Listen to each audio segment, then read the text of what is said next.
This is the Burnout. He is ESPN and the SEC Network's Peter Burns. I'm Ryan Brown. It is great to have you along. The show presented each week by MyBookie.ag. Code next round, 50% deposit match at MyBookie.ag when you use code next round. That's up to $1,000. Bet anything, anytime, anywhere. MyBookie.ag. Code next round. Happy Thanksgiving rivalry weekend week. Burnsy, how are you?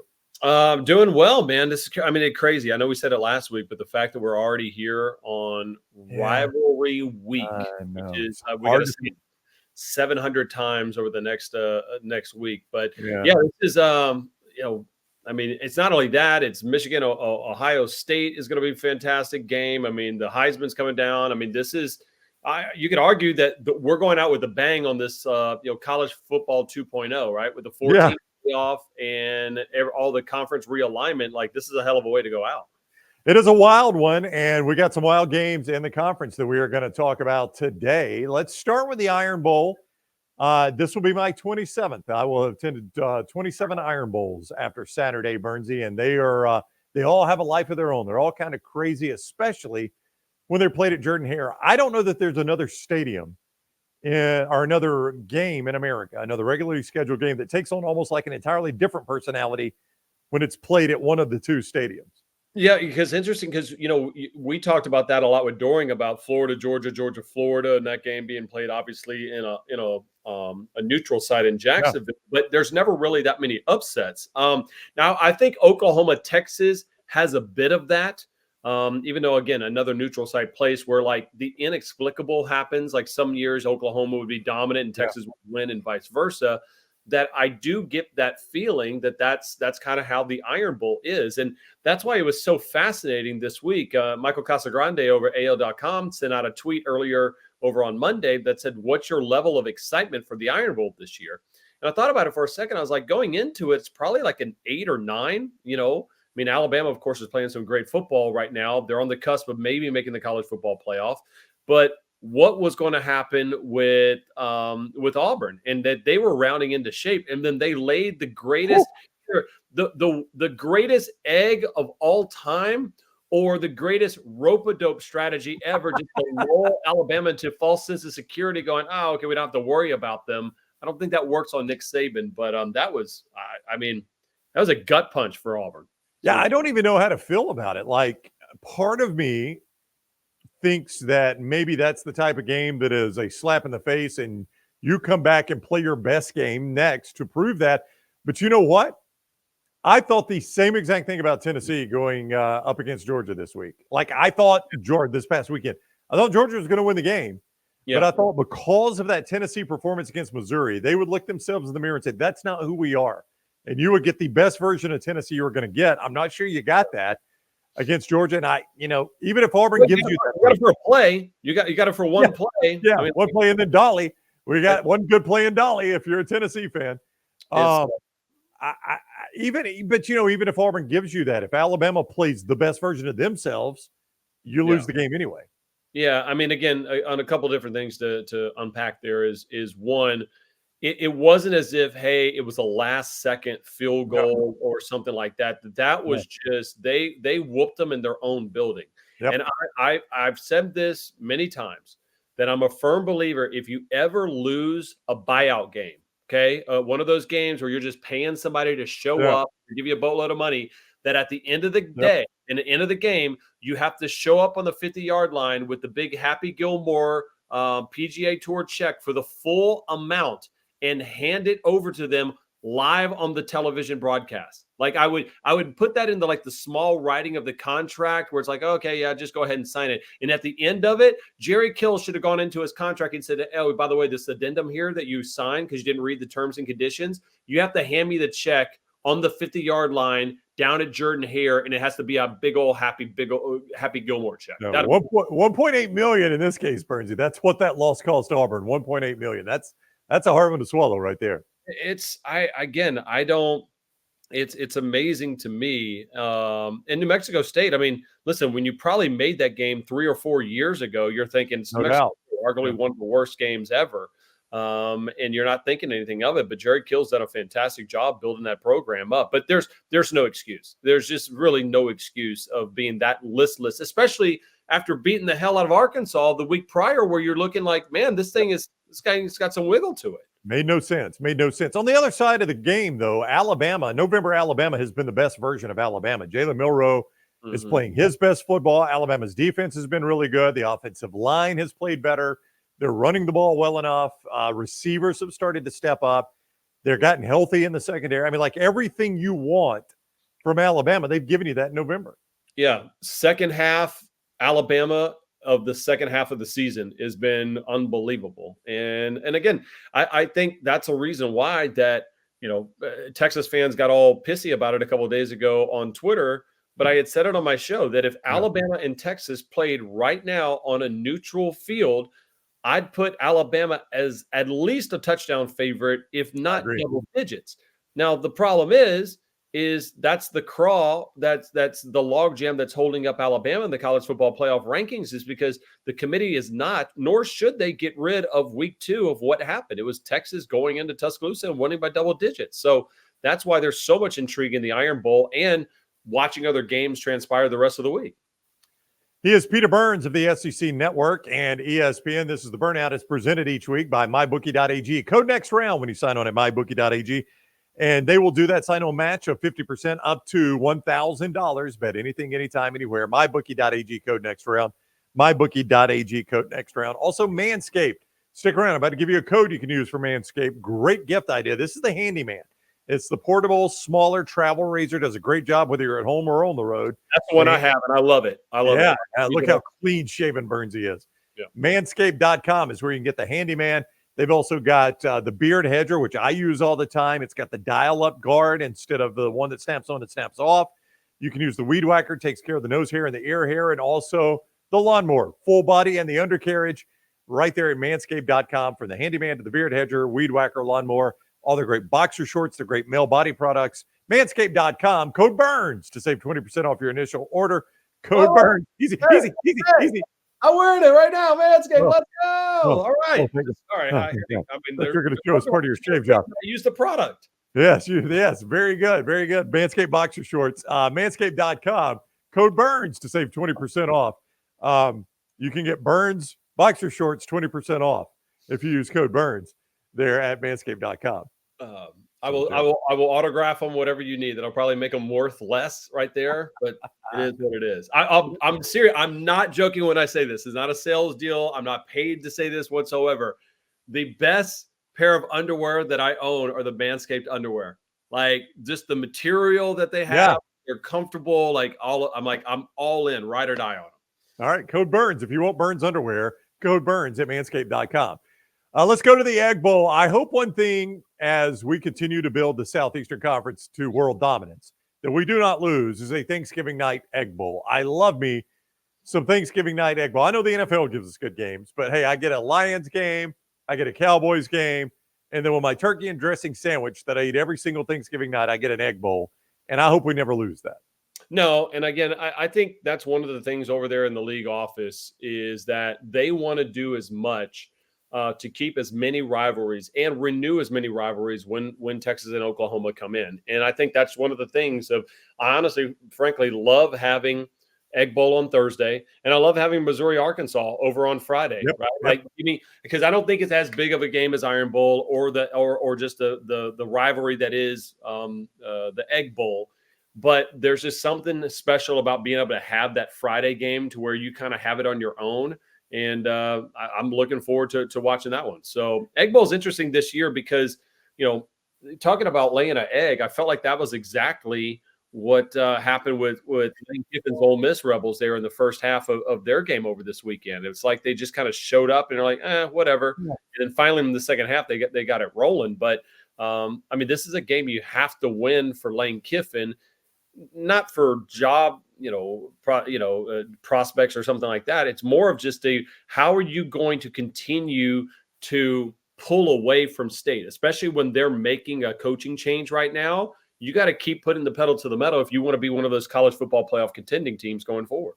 I think one of the toughest coaching jobs an SEC coach will face is if you get a FCS opponent between, or even a Group 5, low-tier Group 5 opponent between Game 10 and your rivalry game. It's so tough to get that team focused and it wasn't tough for Alabama. I mean, it wasn't like, right? I mean, I know that was the Mocs and it was FCS, but still, like, it has been, though. It has been. I mean, I saw Georgia Southern. It's the old 10-horn game. Nick Saban's greatest quote of all time. Yeah. Georgia Southern ran up and down the field on Alabama, that triple option. The Citadel and Alabama were tied at 10 at the half. I mean, it's happened to Saban before, but you're right. The Mocs were no match. Alabama squashed them early, but it did not happen in Oxford. Now, here's the interesting thing about the Egg Bowl. Lane Kiffin's going for 10 wins again. 10 wins as an Ole Miss coach has been fairly rare air of late.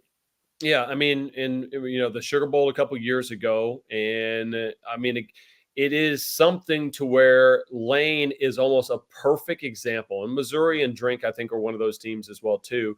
Whereas it's a whole brand new world with a 12-team playoff. Like, I think an Ole Miss team right now has to play just about perfect to make a 4-team playoff. But we're not going to have to worry about that anymore, because next year this Egg Bowl would mean everything. Because if Lane Kiffin and Ole Miss ended up winning this game, you're sitting there going, hey, there's a distinct chance you could be a college football playoff team. And Lane, the way his offense is, especially with Jackson Dart coming back, is you're like, you get Ole Miss in against anybody, strange things can happen. Right, like you could all of a sudden catch fire right now in a playoff. So I think that's going to be the exciting part of to build upon and try to get an 11-win season, to be like, hey, come to the SIP. We'll be a college football playoff contending team every year. Texas A&M will face this. We'll talk about them a little bit later with LSU, but it's the same thing Mississippi State's facing. You're about to play your rivalry game, much more of a rivalry game in the Egg Bowl than A&M and LSU. You're about to play your rivalry game with an interim coach, and those are tricky situations to be in. You know, those assistant coaches, it's just human nature. They know they've got to have a new job next year. They're looking for that. They're thinking about a realtor to sell their house. They're thinking about their family. That's human nature. Those players might be thinking about punching out when that window opens to the transfer portal. Yeah, you know, they're thinking, I'm not playing for this guy next year. He can't chew me out. I mean, it can get to be a messy situation there. Yeah, and again, trust me, there's been messy situations around the Egg Bowl before, right?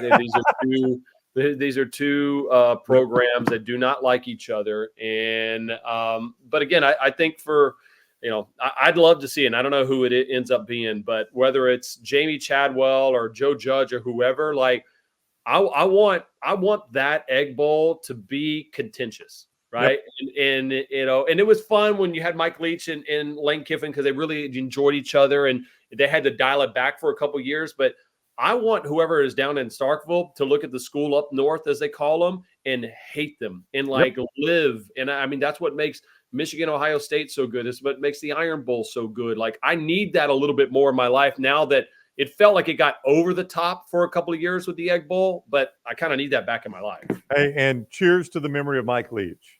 The last game we ever saw him coach was an Egg Bowl a year ago. Legend, and there's not a day that goes by that we talk about some of these teams and we don't bring up something Mike Leach related. And going to be weird to not be able to see him there. And now, State is completely in a whole new world right now going forward. Yep, there's no doubt about that. Egg Bowl, Thanksgiving night. Used to, when I was a much younger lad, Texas A&M used to play that Thanksgiving night game. And then I think they played it on Black Friday for a little bit. So I don't know how their fan bases and their schools feel about that when they get reunited here in the SEC. I don't know. Maybe if we'll see that on a Black Friday or something. I would not be opposed to that. Yeah, I mean, again, and I don't, you try different things, right? I mean, for a while there, LSU, Arkansas was going to be on that Friday. That always kind of felt like one of those rivalry games. I mean, the way LSU and A&M has been a rivalry, some weird games, the 74-72 game last year when A&M ended up, kind of really deflating LSU going into Atlanta. Now you got Jaden Daniels, and I know we'll talk about that coming up in a little bit, but there's a lot riding on that game over in Tiger Stadium coming up on Saturday as well. There absolutely is. He is Peter Burns of the SEC Network. This is the Burnout, and it is presented by MyBookie.ag. Bet anything, anytime, anywhere with MyBookie.ag. Code next round right now at MyBookie.ag, and they will do a 50% sign-on bonus match. Sign-on match right there, 50% at MyBookie.ag. When you use code next round, that's up to $1,000. Bet anything, anytime, anywhere, MyBookie.ag. We also have a good Black Friday deal for you at Roback.com. nice. Yeah. So for quite a while on this show, we've given you code TNR20 at roback.com, and that gets you 20% off your initial purchase. But through Black Friday, they are thanking everyone for their business. If you just go to roback.com/TNR20, even if you've already used that code once, they'll do it again for you. 20% off your initial purchase. Good idea. Good idea for Christmas gifts, right? They're the best. That's soft hoodie. Oh, they are the soft hoodie, the quarter zips, golf shirts, the great pants, crew necks, their new crew necks, long sleeve tees. They've got all that right there at roback.com/TNR20. Even if you've already used our introductory code, 20% off, roback.com/TNR20. Let's talk good old fashioned. We're going to go a couple of ways with this. First of all, do you like a good old fashioned? We've discussed this before at the cocktail party. Fine. You're just okay with it. Yeah, I mean, I don't know why I'm on some Moscow Mule kick right now. Yeah. So I'll do that. But yeah, I mean, like if somebody says, hey, a couple old fashions, I'm like, sure, absolutely. I'm in. Like, so I'm good with that. There's a place near my house, good steakhouse near my house, that does a pecan smoked old fashioned. So good. Yeah, pecan smoked old fashioned, really good. And then I told you, I remember there's a steakhouse in Atlanta we went to one SEC championship game weekend where they brought the board.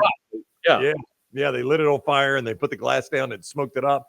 Just the smell of it was incredible. Yeah, I'm not that fancy enough or I don't make enough money to be able to afford that. I need that TNR money. Is that what I need?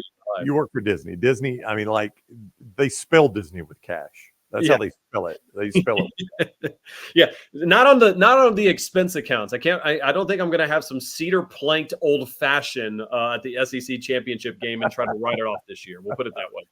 All right, good old fashioned hate is coming up. Georgia Tech, but let's talk about a good old fashioned butt whipping. I mentioned that Tennessee Georgia game. That was an impressive win by the Dogs. Yeah, I mean, Tennessee, you have to learn your lesson, and other teams have learned this lesson already. Is don't score early on Georgia. That's only going to piss them off. Like you lure Georgia into a false sense of security and then ambush them and then get them on their heels. But like the worst thing you can do is bloody their nose with the first punch, because it's like, all right, now you shouldn't have done that. Now I'm just pissed off. And Carson Beck was great. They just don't beat themselves too. Right? Like they had every reason to lose that game and to play nervous. It was over there in Neyland. Okay. It was Dolly Parton. It was Peyton Manning. It was third straight week versus a ranked opponent. And they're like a sniper that had this like calm heartbeat the entire time. Like it's like some serial killer vibes I'm getting from Georgia right now, that only like once they get a taste of it, they're like, they need more. And they're like, and they're feasting on everybody right now. I think I would have Carson Beck in my top 4 Heisman right now. We're going to talk about Heisman in a moment with Jaden Daniels, but I would have Carson Beck in that discussion. The thing that kind of hoses him, Carson Beck, as far as the Heisman vote is, one, the regionality of it, that a lot of people are going to be already giving a bunch of love for Jaden Daniels, which is rightfully so. But the flip side of it too is that there was so much preseason hype for Brock Bowers. To where it's like, well, okay, we're focusing on Brock Bowers, where it's like, all right, well, somebody has to get him the ball. And even when Brock wasn't there, Carson never missed a beat. And this offense actually looks even more aggressive and more dangerous now that they've, kind of worked in some different options. Dylan Bell is one of those guys, even when McConkey doesn't go. So I'm with you. I would have, right now, I'd have Jaden Daniels, I'd have Bo Nix, I've had Michael Penix, and I would have Carson Beck over Marvin Harrison Jr. and Harvard. I would too. And, Kirby made the comment after the game. He was asked about this, and you could say it was a shot at Jaden Daniels. I don't think it was. He was just talking about his guy. But he was like, his Carson Beck's defense calls him the Heisman. We're never in a game where we need him to score 40 points, right? Yeah. And it's almost like you're taking a bail shot at Jaden Daniels. I don't think he was. I just think he's making the point that Jaden Daniels is asked to do a ton that Carson Beck isn't really asked to do. A lot of times it's not a shot if it's the truth, right? You feel like it's a dirty shot if all of a sudden you're like, whoa, you don't need to go there. But I'm like, he's not wrong. And think about Caleb Williams last year. Like, the reason why Caleb Williams put up so many monster numbers last year, USC reminded me of LSU and their defense being so bad. Now, there was no doubt that Brian Kelly went out there and tried to put a couple extra touchdowns down on there. But man, that's the world that we live in right now. You're recruiting, and Brian Kelly's trying to recruit the next Jaden Daniels to come to Baton Rouge. By the way, the other side of good old-fashioned hate, which I've always liked that name for a rivalry, good old-fashioned hate. the other side of that, Brent Key's done a nice job at Georgia Tech. They're bowl eligible. I mean, that's been a program that has been in the weeds for a long time. Well, trying to get out of the Paul Johnson triple option, and then Yep. Jeff Collins goes in there, and so it was going to be tough for Jeff, who I love, by the way. I think he's a great guy. Love Jeff. Yeah, he was always going to be kind of that crossover coach to where the next guy, okay, now you've kind of filtered over that roster, and then it's Haynes King who's done a really good job there. I know. And so again, the one thing that has impressed me about Kirby, and the last thing on this game, is I don't feel like Kirby and those guys, much like Saban, come in and lay an egg versus an inferior opponent. Like, I feel like what helps them out is there's so many really good players on that team that they realize if somebody's lackadaisy and, kind of just hum, not playing well, all right, give me the next 5-star. Yeah. And you may get Wally pipped at that point. So that's why I don't really have a lot of concern about Georgia right now. And again, I'm picking Georgia to win every single game until they don't. Okay. I don't care if it's Ohio State. I don't care if it's Alabama in the SEC championship game. I don't care if it's an opener in 2027. Until they lose a game, I am not picking against Kirby Smart and the damn Georgia Bulldogs. That's a good plan. I like that plan. I will say this. I thought Florida was going to give Florida State a game with a healthy Jordan Travis. This is a weird game, Florida State. It's got national championship implications, of course, with Florida State. Now without Jordan Travis, they're in a weird spot. I don't know how the committee is going to treat them, but that Graham Mertz injury changes this now. Max Brown, I just don't know what I'm going to get out of him. I'll be honest with you, regardless of who won between Missouri and Florida, because it was a great football game, had Graham Mertz been 100% healthy and had he played in that game in the Swamp on a Saturday night without Jordan Travis, I agree. I don't know if it had been a pick 'em, but I would have put my money on the Florida Gators. Now, Max Brown creates just a different challenge. Mertz is much more of a better passer, but Brown's got some wiggle to him as far as moving the pocket as well too, and I think that's going to be tough. Like, and again, the committee's not going to ding Florida State this week. In the playoff rankings, it depends on how they look against Florida, and then of course, if you look listless against an okay, I think a above average Louisville team, I don't think they're great right now. Is there a chance that they're out? There's a chance. It looks a lot closer now. I just don't see them winning both of those games. And something that could hurt them too is if Kentucky can beat Louisville, which they can. I mean, that Kentucky team has been disappointing in some aspects, but they can beat Louisville this weekend. Now that diminishes any win over Louisville at that point. Yeah, I think Louisville beats Kentucky. I think Kentucky is not. I think they're lost. I think what happened with Kentucky is, as good as the transfer portal can be, it's only as good as when you nail it. Because, and I'm not saying they brought in bad dudes. It's just sometimes when you're bringing in a bunch of different ingredients into the kitchen and you're trying to make a meal, it just doesn't work. And I think this is one of those years where it just doesn't work. Devin Leary, wasn't necessarily the leader that they probably needed in Lexington, and everything kind of fell into place after that. All right, let's wrap up talking about the Heisman. He is Peter Burns of ESPN and the SEC Network. This is the Burnout. It's presented each week by MyBookie.ag. Code next round when you sign on to MyBookie.ag. That 50% sign-on match up to $1,000 available when you use code next round for your initial deposit. Code next round at MyBookie.ag. Bet anything, anytime, anywhere with MyBookie.ag. And if you're looking for games to play there, Lance'sLock.com. They've got plays every single day right there at Lance'sLock.com. Daily, weekly, monthly, season-long packages. You get your plays at Lance'sLock.com. I guess I expected this. I don't know.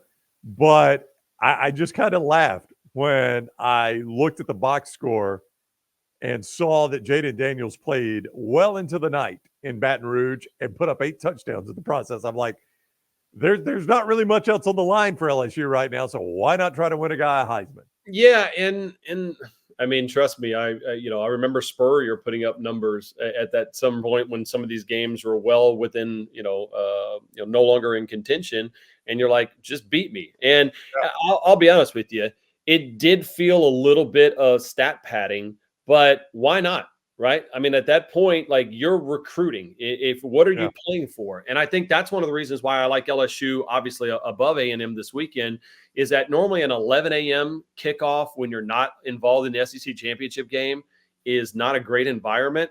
That's going to be a great environment in Tiger Stadium because LSU fans love Jaden Daniels and what he means, and they want to see two Heisman Trophy winners. I mean, think about that, right? Like Lincoln Riley has made this unbelievable career of getting, Heisman Trophy guys, whether at Oklahoma or USC, and it's created, a gold rush for them as far as offensively. Yep. Why would you not try to do that if you're Mike Denbrock, the offensive coordinator, right? Like, absolutely do it. It's funny. I was involved in a conversation recently about Jaden Daniels and Caleb Williams in terms of their NFL prospects. And somebody's like, which one, who's the better player? I said, I really don't know who the better player is. I think most people tell you it's Caleb Williams.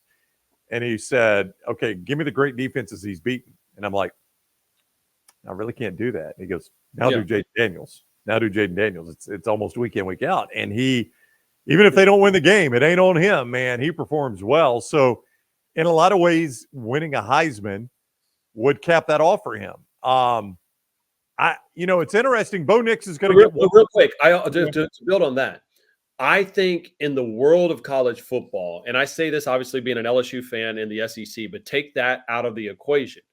It's important for a Jaden Daniels to win it in a year now that a team has 3 losses and not in contention of the college football playoff. Because if we're going to just give it to the best quarterback on the number 1 or number 2 or number 3 ranked team, then what have we done with that award? And so I liked when Lamar Jackson won it. I like Manziel and Tebow and those guys. RG3, RG3, great players who transcended the game, who made their team that much better despite their team not being that great. So I think it's just important for the trophy itself to have somebody that didn't go undefeated or just one loss and be the QB1 of that team. It's interesting. Bo Nix is going to get one more stage than Jaden Daniels. Jaden's going to have to stand on his work. Well, because they got to beat Oregon State. They have to beat Oregon State, which would be a big stage because that's a big game.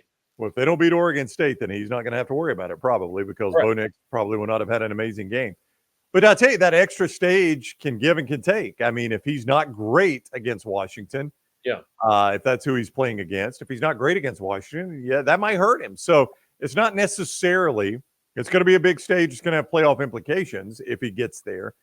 It's not necessarily a good thing, though. I mean, he could cost himself the Heisman in that situation. And think about this. We've got the Heisman Trophy frontrunner of the SEC was a former Pac-12 quarterback, and the Heisman Trophy frontrunner in the Pac-12 is a former SEC quarterback, and the other one was a Big Ten quarterback that plays right now in the Pac-12, and Michael Penix. Figure it out. I love it. And last thing too is, and I've seen this from LSU fans, right? About Bo Nix was terrible in the SEC. Who the F cares? He's playing great football. Right. And I think you can pull for Bo Nix. You can pull for Jaden Daniels. You can want Jaden Daniels to win. And I think he should, because if you look at Jaden Daniels, how his air yards per attempt, he throws the ball down the field and he's having success. Bo Nix, 30% of his throws right now are at the line or behind the line of scrimmage. So it's a lot of little dink and dunk passes, which that's what their offense is. But if you look at what the numbers are, all of it, there's clearly Jaden Daniels, I think, is a front runner, but that doesn't mean you talk trash about Bo Nix, who was nothing short of a fantastic kid put in a tough spot when he was 18 years old. By the way, if you want to make that argument, don't go look at Jaden Daniels' year 2 numbers in the Pac-12. So, I mean, that argument cuts both ways, because Jaden Daniels wasn't setting the world on fire in the Pac-12. He was good his freshman year. That sophomore year was not great for him.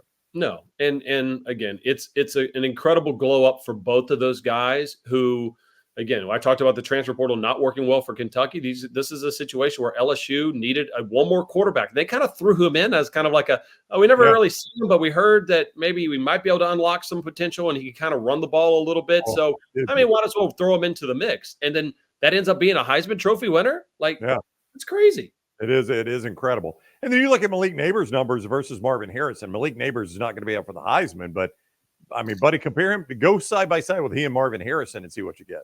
It's not even close. Yeah. It's not even close. And Brian Thomas as well too, right? So Yeah. he put up some monster numbers. So it's a hell of a year. I'm hoping Jaden has a monster game. I'm hoping for a little bit of chaos, and that chaos I hope is actually Texas Tech beating Texas On Friday. Yeah. That would be monstrous, because if that was the case, all of a sudden Alabama puts themselves in a much better spot, especially if, of course, they have to do what they got to do is beat Georgia. Yep. In Atlanta. All right, here's Peter Burns of the SEC Network and ESPN. The show presented by MyBookie.ag. Code next round to get that 50% match when you make your initial deposit at MyBookie.ag. Up to $1,000. That's with code next round. Also, Manscaped.com. All the great products like the Handyman right here, and everything from the Beard Hedger, the Weed Whacker, Lawnmower, the great boxers like Peter Burns has on right now. He didn't tell me, he showed us. You can get all that with code Burns at Manscaped.com. Save 20% off your initial order. Also, Roback.com/TNR20 to get 20% off there, and get all your picks at LancesLock.com. Burnsy, enjoy your Thanksgiving and your rivalry weekend. We'll see you next week. As Chris Story would say, gobble, gobble.